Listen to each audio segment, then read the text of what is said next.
অর্ধ কোটি টাকা মূল্যের 22,000 পিস নেশা জাতীয় ট্যাপেন্টাডল ট্যাবলেট সহ গাইবান্ধার শীর্ষ কারিগরি আবু হায়াতকে গ্রেফতার করেছে পুলিশ। বিস্তারিত দেখুন গোবিন্দগঞ্জ থেকে নুর আলম সিদ্দিকের তথ্যচিত্রে। শুক্রবার সকালে ঘোড়াঘাট থানা পুলিশ জানায়, গত মঙ্গলবার রাত 10:15টার দিকে পুলিশের রাত্রিকালীন ডিউটি চলাকালে ঘোড়াঘাট থেকে কামদিয়া রোডে রনির মিলের রাস্তার উপর চেকপোস্ট বসিয়ে ঘোড়াঘাট থেকে কামদিয়াগামী একটি সিএনজিতে তল্লাশি করে 22,000 পিস নেশা জাতীয় ট্যাপেন্টাডল ট্যাবলেট উদ্ধার করা হয়, যার আনুমানিক বাজার মূল্য প্রায় 44 লক্ষ টাকা।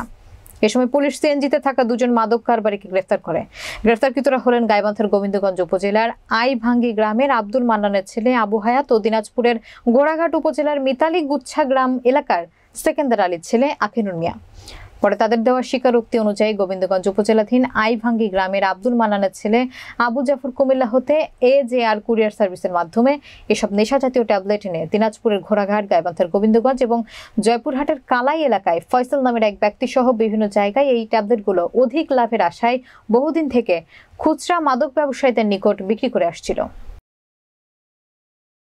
মাদক নির্মূল করার জন্য আমাদের অভিযান অব্যাহত রেখেছি। এর গোপন সংবাদের ভিত্তিতে গতকাল কামদিয়া রোডে আমরা একটা সংবাদ পাই। সেই সংবাদের ভিত্তিতে আমরা দুজন মাদক ব্যবসায়ীকে আটক করি এবং তাদের নিকট হইতে আমরা 22,000 পিস ট্যাবলেট উদ্ধার করি এবং যার বাজার মূল্য প্রায় 44 লক্ষ টাকা। এবং এদের ভিতরে মাদক দ্রব্য নিয়ন্ত্রণে মামলা রুজু হয়েছে এবং তাদেরকে আইনগত প্রসেস চলবে এবং আমাদের এই অভিযান